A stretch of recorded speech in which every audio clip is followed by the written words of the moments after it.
There is nothing. Only warm primordial blackness. Your conscious ferments in it. No larger than a single grain of malt. You don't have to do anything anymore. Ever. Never, ever.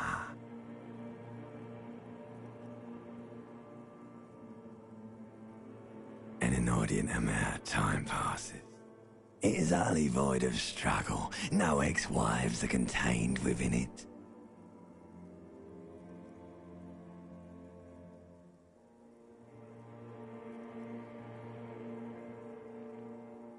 An awareness creeps up on you.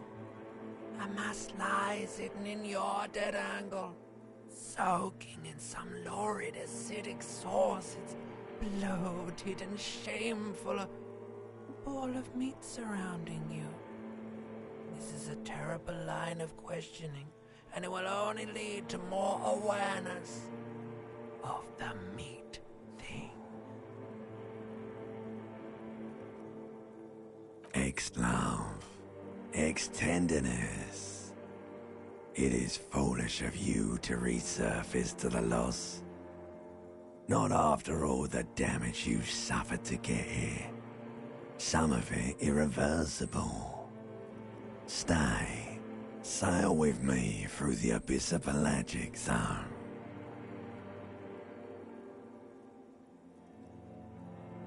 Alright, nothing town to fuck all borough.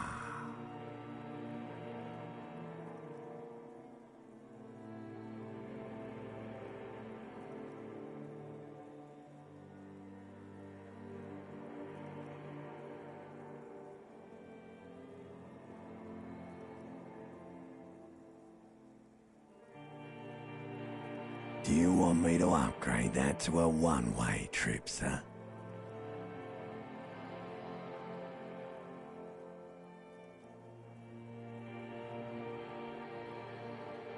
Do you really?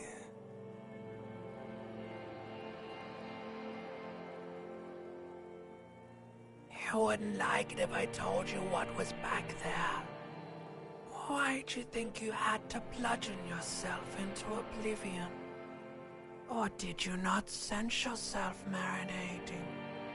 Poured so much on yourself, got a bit carried away, did we, Chef?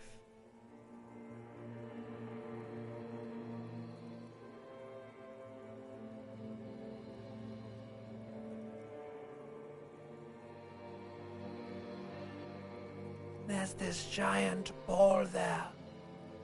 An evil apes. And the evil apes are juking it out on the ball. You're one of them. It's basically all just evil apes juking it out on a giant infinitesimally small. You can't even make out it's a ball when you're juking it out. It's that large.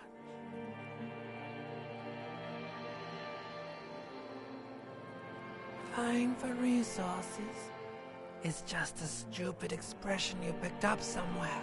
The part of the presentation you want to take home with you is this. You have to beat the other evil apes in the face. Somewhere in the sore, bloated man-meat around you. A sensation. Like a fly to the ointment, your conscience sticks to it. The limbed and headed machine of pain and undignified suffering is firing up again. It wants to walk the desert, hurting, longing, dancing to disco music. The stench of liquor rises from your mouth, and with it, an ungodly headache.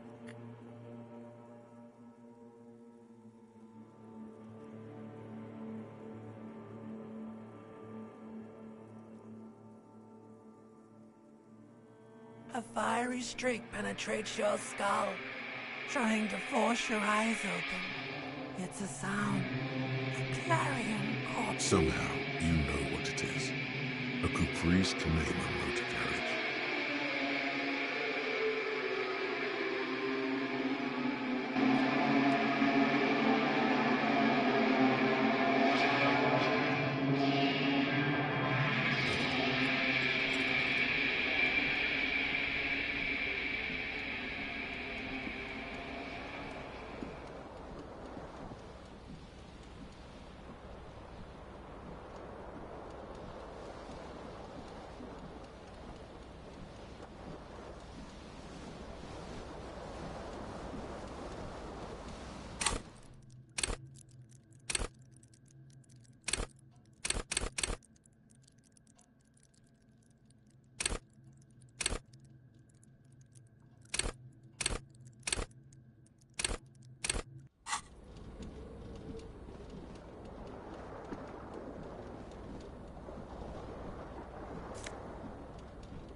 A mirror hangs above a bent and broken sink.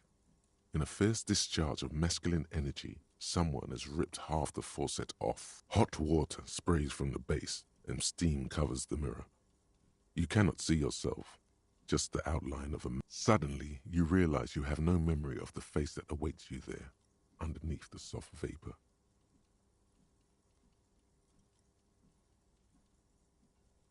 As you slowly reach your hand towards the surface of the mirror,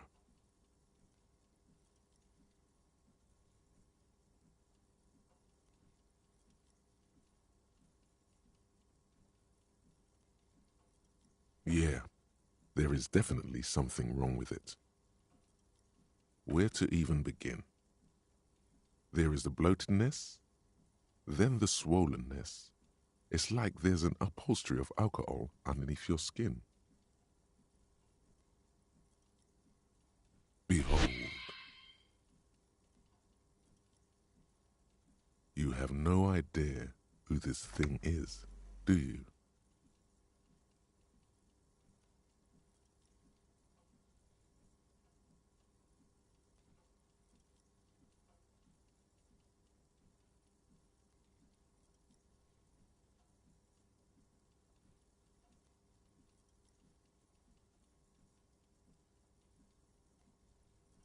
Too late.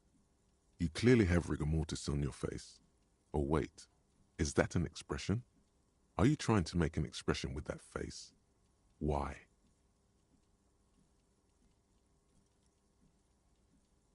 Please stop. It's horrible. You're scaring yourself. Oh my God. You can't stop. It's like it's not even voluntary anymore. What does it even mean? What is the emotion you're trying to convey?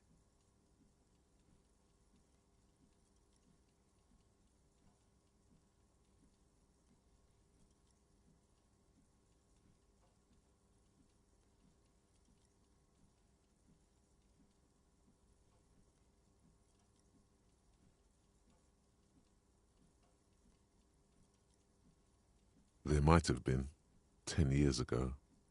It's little more than a cadaverous spasm now.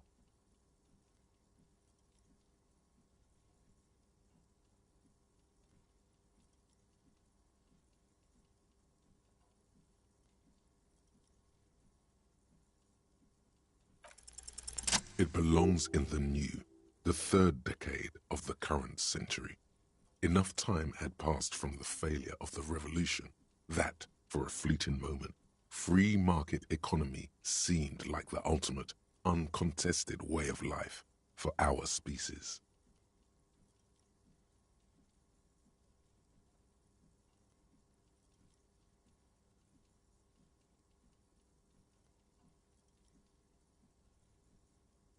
Things were good.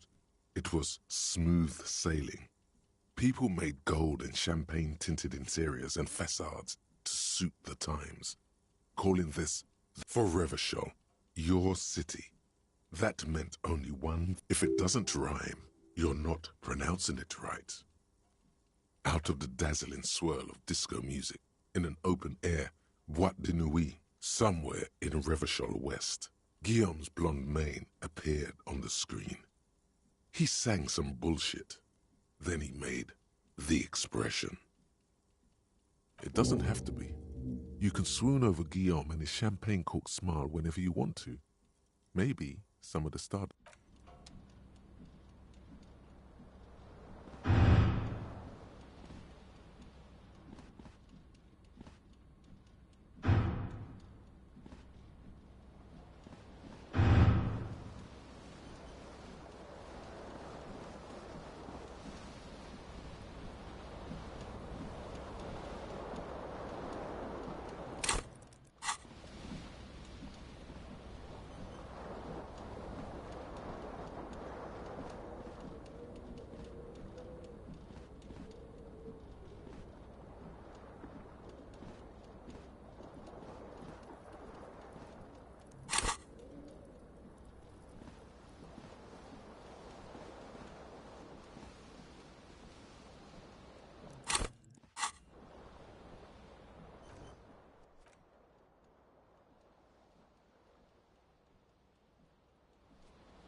A mirror hangs on the bathroom wall. In it, your face.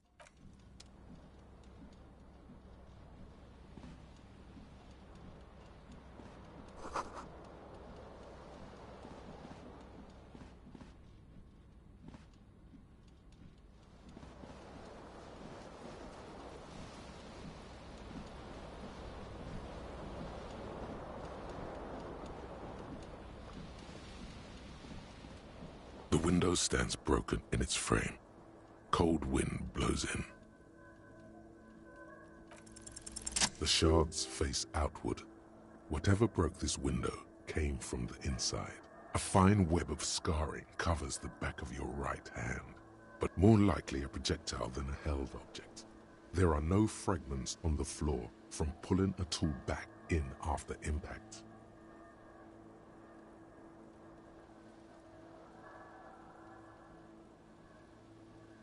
It is too large for a bullet, yet too small for a piece of furniture.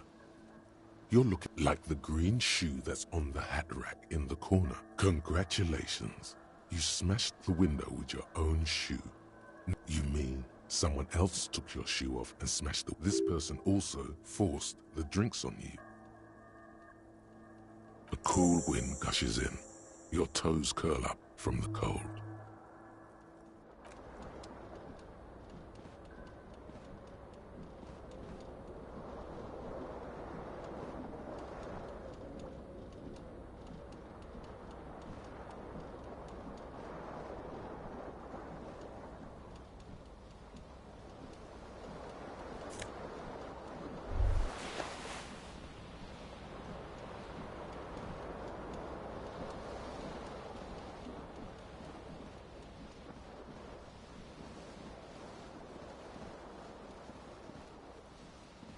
You hear a jingle. Keys are clinking in the pocket of you. It says, whirling in rags, on the aluminium key ring.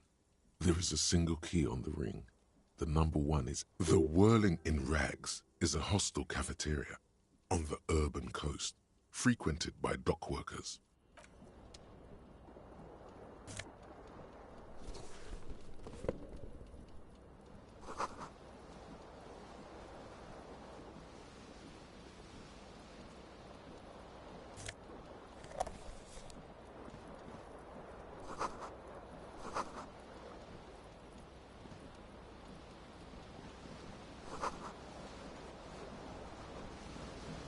This fan has two chain pull switches. One ends in a tiny fan, the other in a light bulb. A truly horrific necktie has somehow attached itself to one of the blades. The blades come squeaking to a halt. It should be easier to reach the tie now. You swoop up and catch the tie. Snap! It's released from the blade. What you have in your hand is a truly hideous necktie with 4 or 5 different patterns. The knot reminds you of a noose.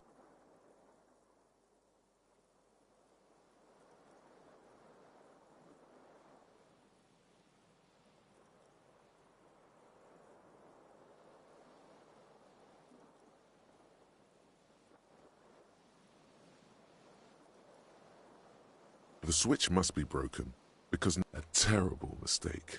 Turn the lights off immediately. You can practically feel the photons. Your eyes burn with photosensitivity.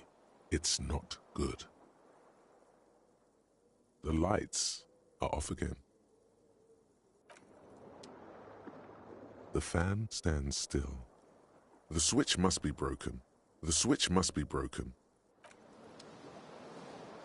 The fan stands. The lights are on.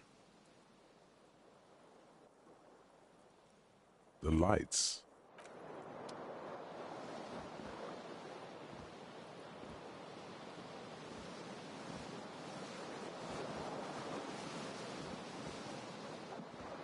The window stands broke. The morning light hurts your eyes.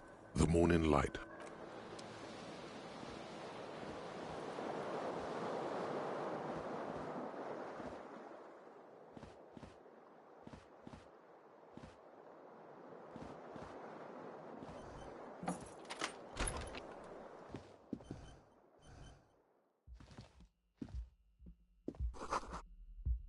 Hello, officer. The young woman raises a cigarette to her lips. Her eyes are brown and her face is speckled with birthmarks. She can't be more than 28.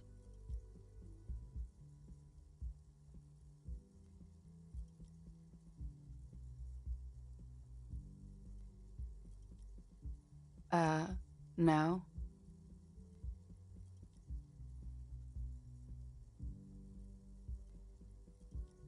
Because you're a police officer, sir.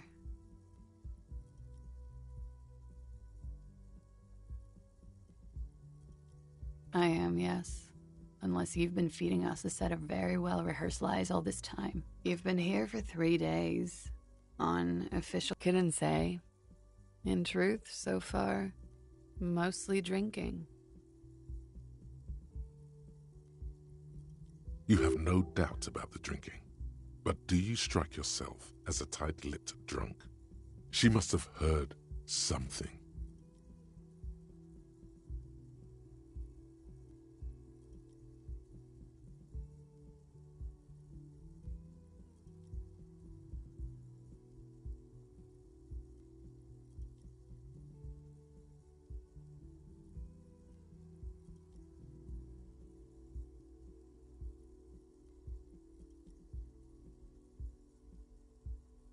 Could it be because of the drinking? She hasn't had time to put her makeup on. This is her morning cigarette. She looks tired, her beauty waning faster than it ought to at her age.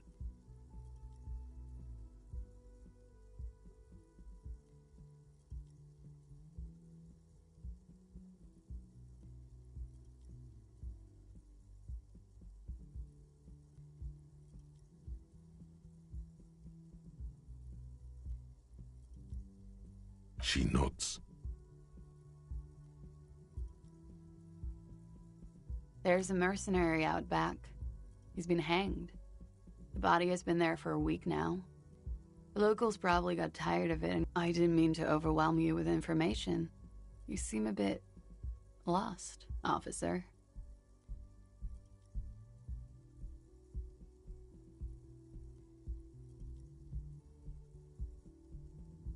Don't be so harsh on yourself. They let almost anyone be a police officer.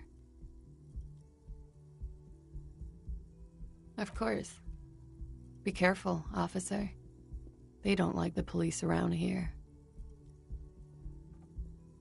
Something stirs in you as she's about to go. Call it an instinct, a need. The need to ask questions. It's like you said the words a million times before. She looks back at you, a light glinting off her eyes. You're a cop, Harry. It is... Yes?